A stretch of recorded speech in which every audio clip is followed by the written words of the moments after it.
The stars twinkled quietly in the vast darkness of space as the Imperial scout ship dropped out of hyperspace at the edge of a seemingly unremarkable solar system.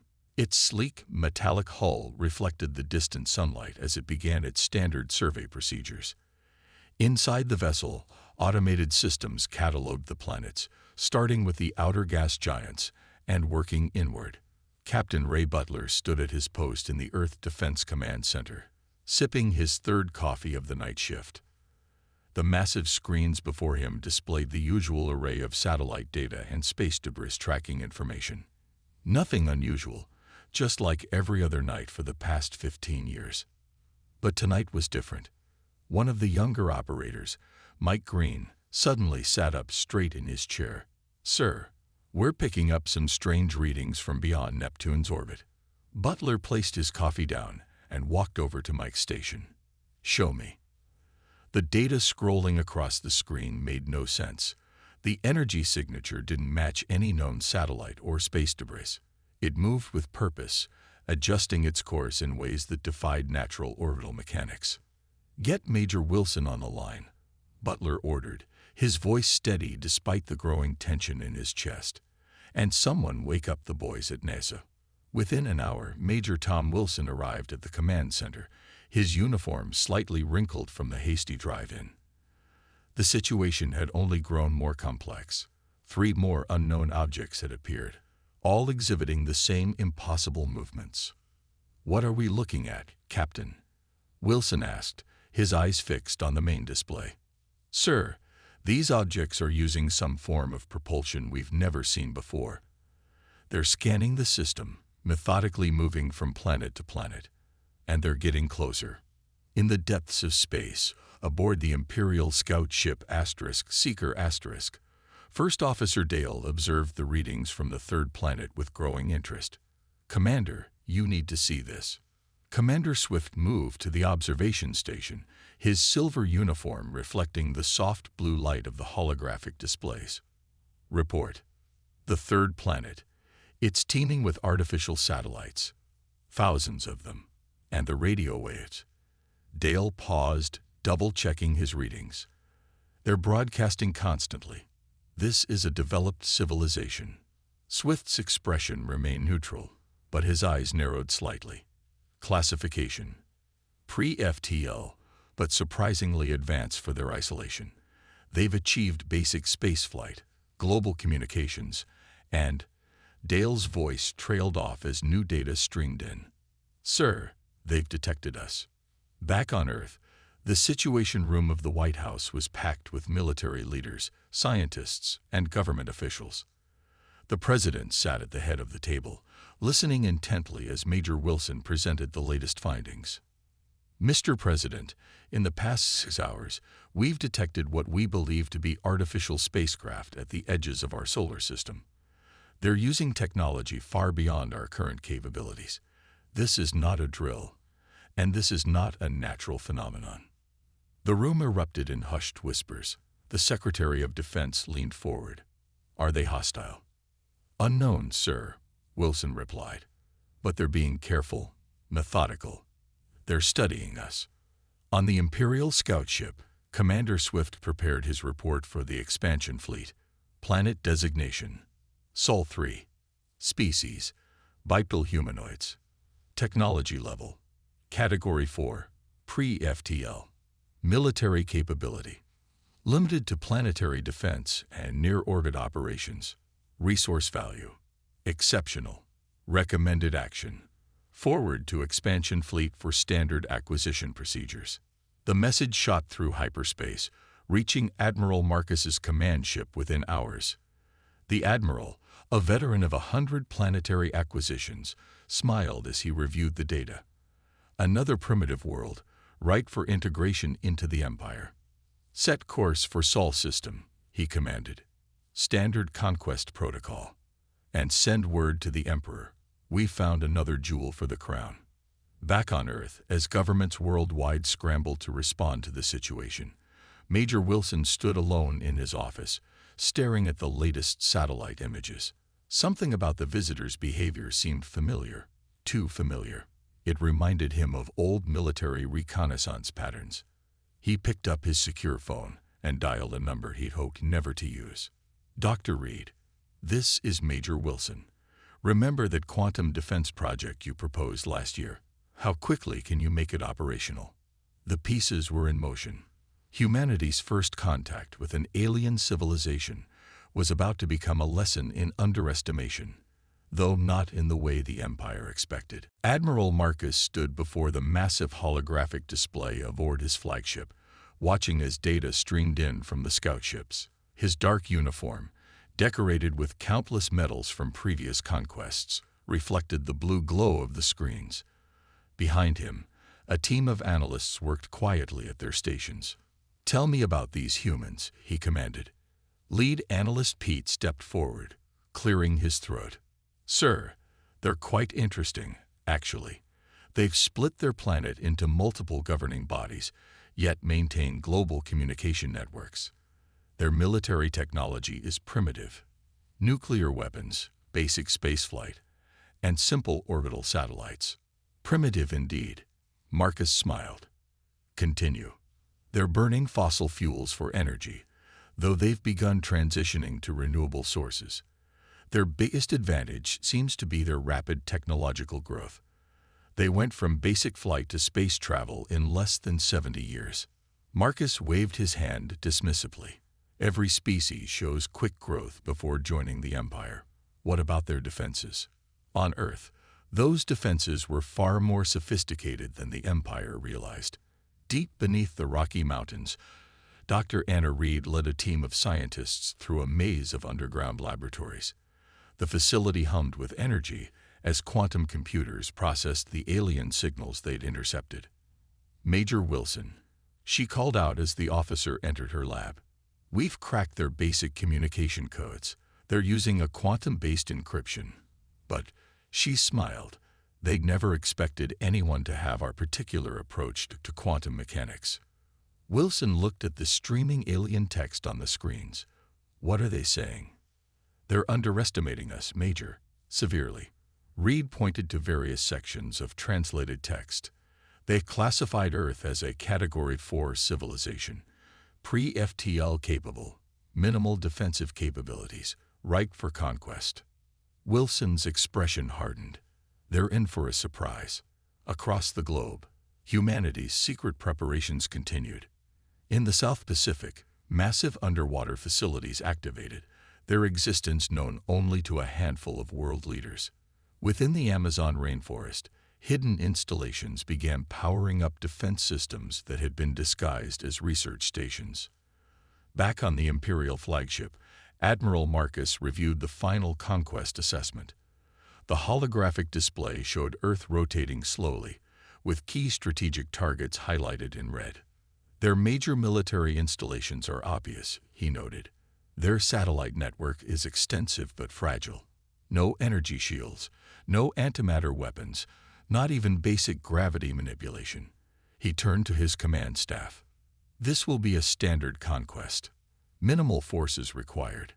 First Officer Dale, who had been part of the initial scouting mission, spoke up. "Sir, if I may, there's something odd about their technological development pattern. They've made unusual advances in quantum physics and—" Noted and dismissed. Marcus cut him off. "I've conquered 32 worlds, Dale. This one will be no different. Prepare the fleet for arrival in 3 days." Meanwhile, in a secure bunker beneath Geneva, the World Security Council gathered for an emergency session. Representatives from every nation sat around a circular table, their faces illuminated by soft lighting as they watched Major Wilson's presentation. "Ladies and gentlemen," Wilson began, "Dr. Reed's team has confirmed our worst fears. The alien fleet approaching Earth is part of a vast empire that routinely conquers and absorbs other civilizations." He paused, letting that sink in. "However, they've made a critical mistake." The Russian representative leaned forward.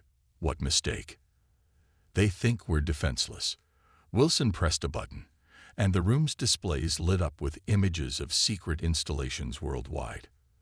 For the past 20 years, under the guise of scientific research, We've been preparing for this possibility. Protocol Omega is ready for activation. The Chinese delegate's eyes widened. The quantum defense grid. It's operational. Not only operational, Dr. Reed spoke up from her position beside Wilson, but completely invisible to their scanning technology. They're expecting separate national militaries with conventional weapons. Instead, they'll face a unified Earth with technology that they can't even detect. In orbit around Mars, the Imperial fleet began its final approach. Admiral Marcus stood on his bridge, already drafting his victory report to the Emperor. The fleet's sensors showed exactly what he expected: a primitive world with basic defenses, ripe for conquest. But in the depths of Dr. Reed's lab, a different scene unfolded.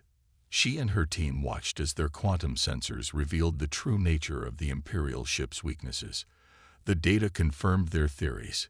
The Empire's advanced technology had a fundamental flaw, one that humanity had unknowingly solved decades ago.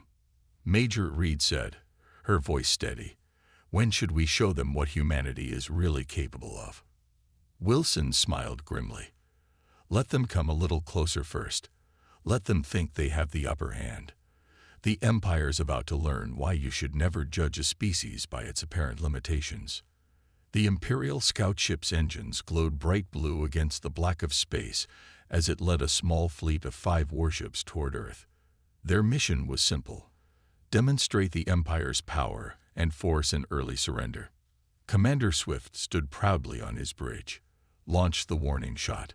Target their largest military installation, the one in the desert region they call Nevada. The weapons officer pressed several buttons on his control panel. A beam of energy, bright enough to light up space, shot from the lid ship toward Earth. But something unexpected happened. In her underground lab, Dr. Reed watched the incoming attack on her quantum displays. She nodded to her team. Activate Grid Section 7. High above Earth's atmosphere, invisible to Imperial sensors, a web of quantum energy sparked to life. The Empire's energy beam hit this invisible shield and simply vanished. On the Imperial ship, the weapons officer stared at his screens in confusion. "Sir, the beam, it didn't impact. It's just gone." Commander Swift frowned. "Impossible. Fire again." Back on Earth, Major Wilson walked into the Oval Office, where the President waited with his top advisors. "Mr. President, they've made their first move, just as we expected." The President leaned forward. "And our defenses? Working perfectly, sir." Dr. Reed's quantum grid absorbed their attack completely. "They don't even know it exists." Wilson placed a tablet on the desk, showing live feeds from their quantum sensors.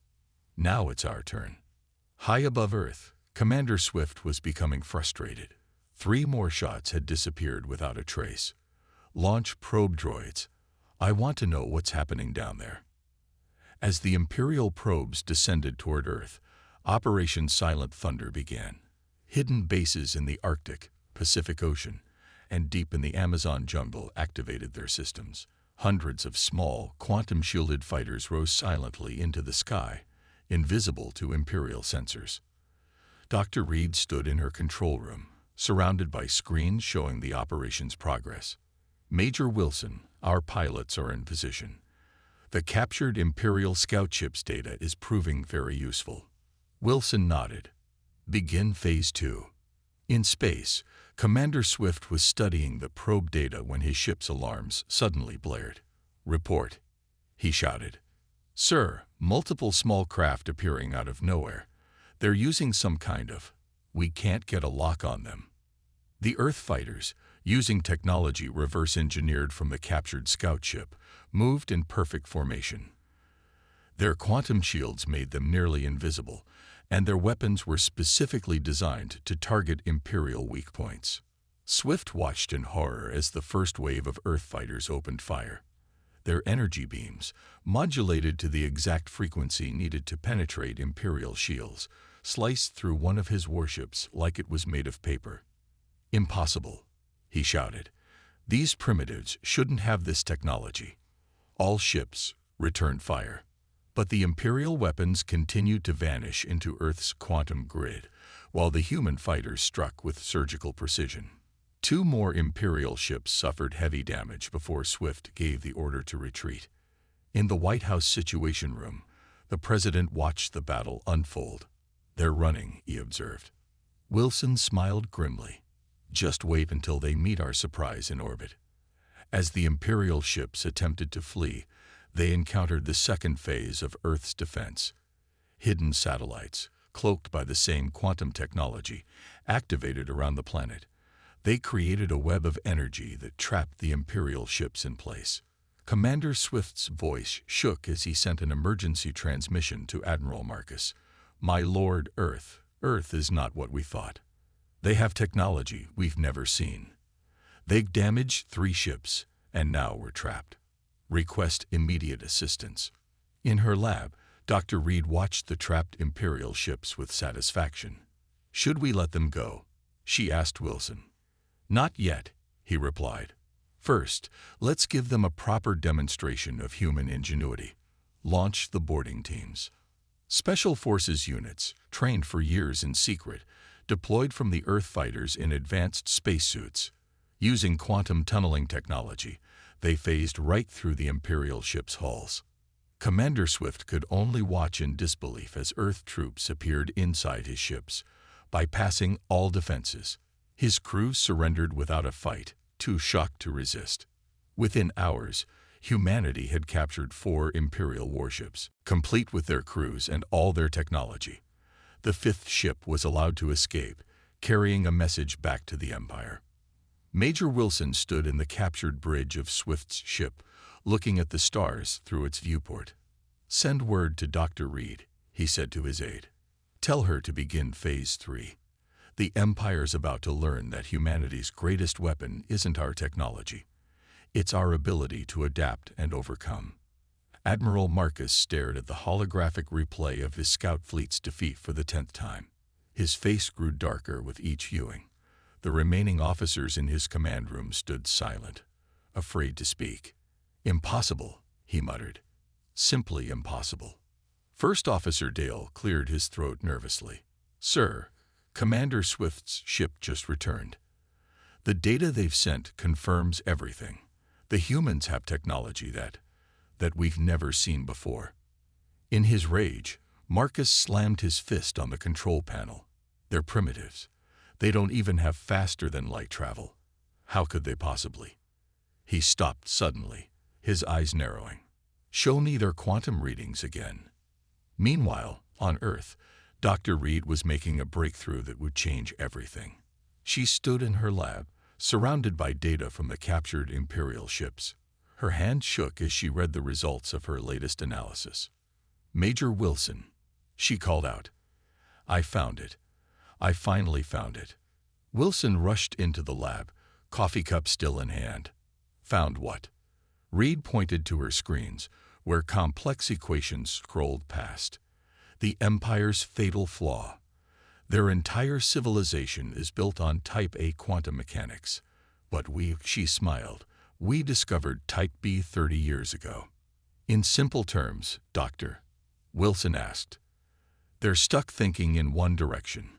It's like they're playing chess in 2 dimensions, while we've been playing in 3. She pulled up a simulation. Their shields, their weapons, their FTL drives. Everything depends on Type A quantum mechanics. But Type B can completely disrupt it all." Back on the Imperial flagship, Admiral Marcus was reaching a similar, but dangerously wrong conclusion. "I understand now," he announced to his command staff. "These humans got lucky.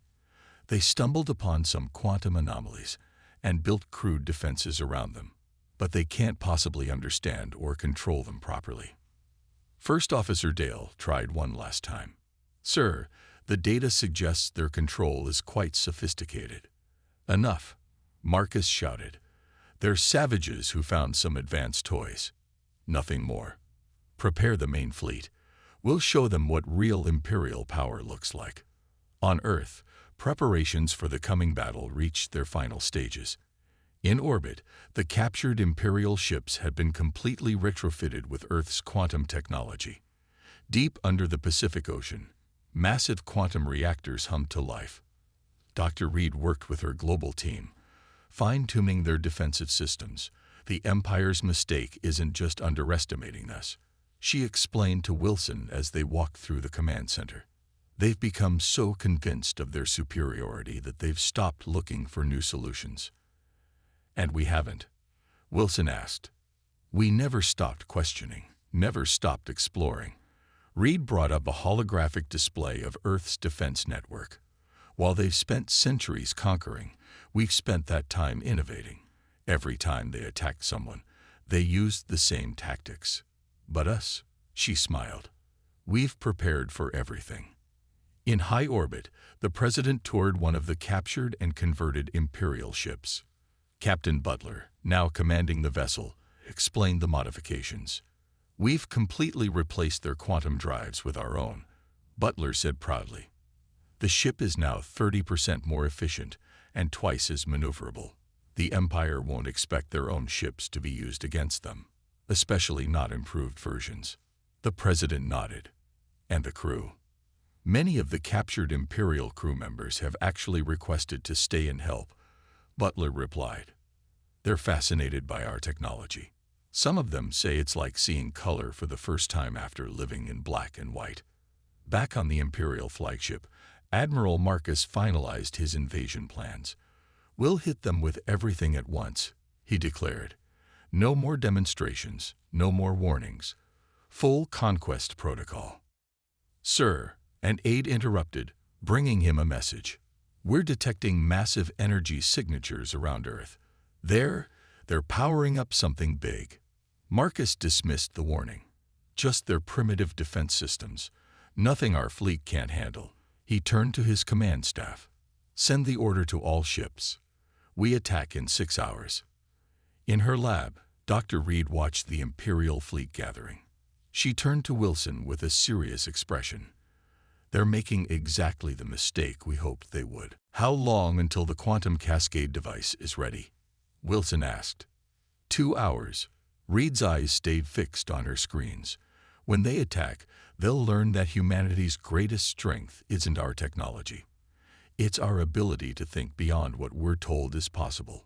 The pieces were set. The Empire's arrogance was about to meet humanity's innovation, and only one would survive the encounter. The darkness of space lit up like a new dawn as the Imperial invasion fleet dropped out of faster-than-light travel. 500 warships, their metal hulls gleaming in the sunlight, spread out in attack formation around Earth. Each ship was larger than anything humanity had ever built, their weapons capable of turning cities to ash. Admiral Marcus stood on his command bridge, a satisfied smile on his face. Send the standard surrender message. Give them 1 hour to submit to Imperial rule. The message beamed toward Earth in all known languages. Your resistance is futile. Submit to Imperial authority or face extinction. You have 1 hour to respond. In the underground command center beneath Geneva, the World Security Council received the message. The President of the United States turned to Major Wilson. Are we ready? Wilson nodded, then spoke into his comm unit. Dr. Reed, status report.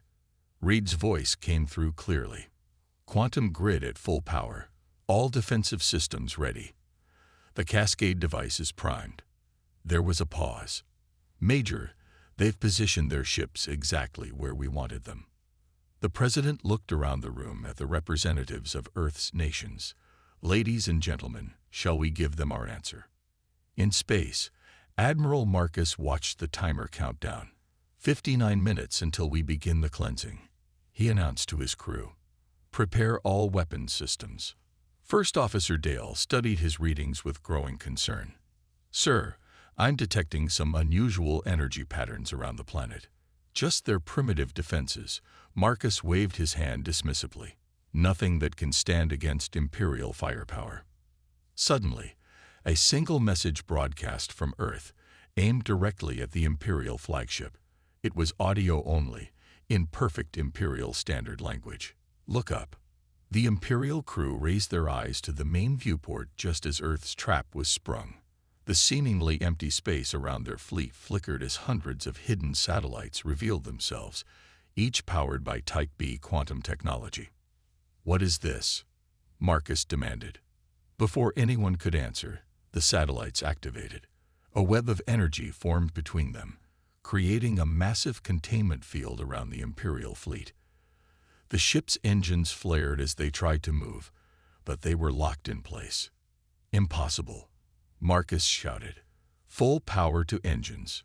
Break free." On Earth, Dr. Reed watched the energy readings spike. "They're doing exactly what we predicted. Major, should we proceed with Phase 2? Wilson looked to the President, who nodded. "Do it." The converted Imperial ships that Earth had captured suddenly decloaked, revealing themselves among the trapped invasion fleet. Their modified weapons powered up, targeting specific ships with surgical precision. Admiral Marcus stared in disbelief as he recognized his own vessels, now turned against him. How dare they use Imperial ships? "All vessels, open fire. Destroy everything." The Imperial fleet unleashed its full firepower. Thousands of energy beams and plasma torpedoes shot toward Earth. But just like before, they'd vanished into the quantum defense grid, absorbed completely. In her lab, Dr. Reed monitored the power readings. Grid holding steady at 30% capacity. "They can't even touch us." She turned to her team. "Activate the cascade device." Wilson watched on the main screen as a small, innocent-looking probe launched from Earth. It moved through the quantum grid effortlessly, heading straight for the center of the Imperial fleet. "What's that tiny thing?" Marcus laughed as he saw it approach. "Is this their great weapon?" The probe reached the center of the Imperial fleet and activated. A pulse of Type B quantum energy rippled outward, washing over the Imperial ships. At first, nothing seemed to happen. Then the screaming started. "Sir," Dale shouted in panic, "our quantum cores are destabilizing. Shields failing. Weapons offline." One by one, the mighty Imperial ships lost power. Their advanced technology, all based on Type A quantum mechanics, simply stopped working as the cascade effect spread through the fleet. Marcus watched in horror as his mighty invasion force became nothing more than metal shells floating in space. How is this possible? Earth's response came through his failing communication system, Dr. Reed's voice clear and stern. "You made the mistake of thinking that technological advancement only moves in one direction. Today, you learn that humanity's path was different than yours. Today, you learn respect." The Imperial fleet hung helpless in space, 500 ships now powerless before the very world they had come to conquer. Earth's defenders moved into position around them, ready to begin boarding operations. Major Wilson stood in the command center, watching the operation unfold. "Send word to all Earth forces," he ordered. "Phase 3 begins now." The sun rose over Earth, its light reflecting off the hulls of 500 disabled Imperial warships. Earth's quantum-powered vessels moved between them like sharks among floating debris, while teams of special forces boarded each ship to secure their crews.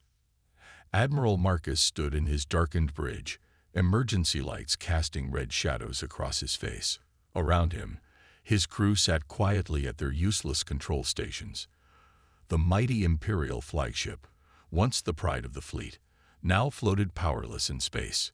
The bridge doors slid open with a manual hiss. Major Wilson walked in, followed by Dr. Reed and a team of Earth soldiers. "Admiral Marcus," Wilson said calmly, "I believe we need to talk." Marcus turned, his face a mask of anger and disbelief. How did you primitive savages do this?" Dr. Reed stepped forward, holding a tablet displaying complex quantum equations. "Because we're not primitive, Admiral. We just took a different path." She showed him the display. "While the Empire spent centuries conquering and stagnating, we kept questioning, kept exploring. We found something you missed." In orbit around Earth, the boarding operations continued smoothly. Most Imperial crews surrendered without resistance after seeing their mighty ships rendered powerless. Captain Butler, commanding one of Earth's converted Imperial vessels, coordinated the effort. "Sir," his communications officer called out, "you need to see this. The Imperial crews, they're asking questions, lots of questions, about our technology, our society, everything." Butler smiled. "Let them ask. It's time they learned there's more than one way to advance." Back on the Imperial flagship, Dr. Reed explained the situation to a stunned Admiral Marcus. "Your quantum-based technology is impressive, but it's built on limited understanding. You found Type A quantum mechanics and stopped looking. We found Type B, and it changed everything." "Impossible," Marcus whispered, but his voice lacked conviction. "The Empire's scientists are the finest in the galaxy." "The finest at what you already know," Wilson replied. "But you forgot the most important part of science. Never stop questioning, never stop exploring." In her lab beneath the Rocky Mountains, Reed's team continued monitoring the disabled fleet. The quantum cascade effect had spread throughout all 500 ships, rendering their advanced technology useless.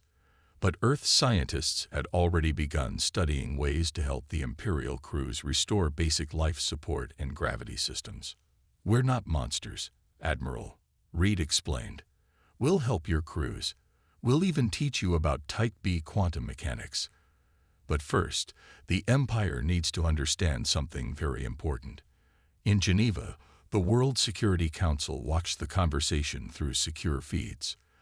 The President nodded in approval as Wilson delivered humanity's message. "Earth is not your colony," Wilson stated firmly. "We are not your subjects. We are not primitive, and we are not defenseless. What you see today is just a fraction of what humanity can do when challenged." A junior Imperial officer spoke up from his station. But how did you develop all this in isolation, without the Empire's guidance?" Dr. Reed laughed softly. "Because we had to. Because every challenge we faced alone. We learned to think differently, to solve problems in new ways. Your Empire's guidance would have only held us back." Around the Earth, celebrations began as news of the victory spread. But in military installations and scientific facilities, work continued. Teams of engineers and scientists began examining the captured Imperial ships, not to copy their technology, but to understand their limitations. Captain Butler's voice came through on the command channel. "Major Wilson, we're getting reports from the Imperial crews. Many of them. They're requesting asylum. They want to learn from us." Wilson looked at Marcus. "Your crews are beginning to understand what your Empire forgot. There's always more to learn." The Admiral slumped in his command chair, his worldview shattered. "The Empire will not accept this defeat." "They don't have to accept it," Dr. Reed replied. "They just have to understand it. Earth isn't interested in conquest or domination. We want to explore, to learn, to grow. But if the Empire threatens us again," she gestured at the powerless fleet around them. Major Wilson nodded to his team, who began securing the bridge. "Admiral, you and your crew will be treated well. In the meantime, Earth has a message to send to your Empire, and you're going to help us deliver it." As the sun set on humanity's first major victory against an alien threat, Dr. Reed looked out at the stars through the Imperial ship's viewport. "You know," she said to Wilson, "I don't think the galaxy will ever be quite the same after today." Wilson smiled. "That's exactly the point, Doctor. That's exactly the point." 1 month after the failed invasion, the Imperial Palace buzzed with nervous energy. The Emperor sat on his golden throne, surrounded by his advisors, as they watched the recorded message from Earth for the 100th time. On the massive screen, Admiral Marcus stood alongside Major Wilson and Dr. Reed. Behind them floated the disabled Imperial fleet, a testament to Earth's defensive capabilities. "To the Galactic Empire," Marcus began, his voice heavy with newfound respect. "I, Admiral Marcus, confirm that Earth has completely defeated our invasion force. But they have chosen mercy over vengeance, wisdom over dominance."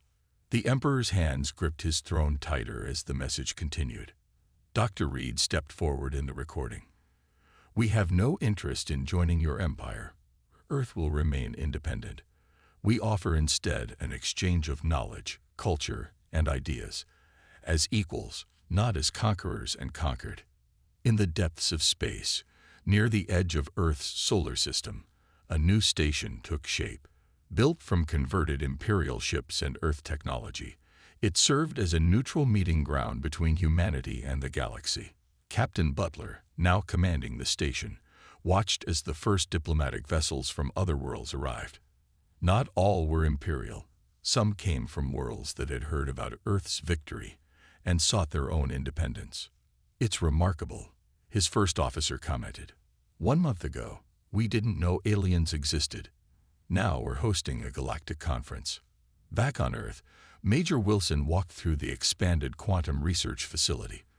Dozens of Imperial scientists worked alongside Earth's experts, their faces showing wonder as they learned about Type B quantum mechanics. "It's like discovering a new color," one Imperial scientist explained to Wilson. "We thought we knew everything about quantum physics, but Earth showed us we'd only seen half the picture." Dr. Reed's lab had tripled in size.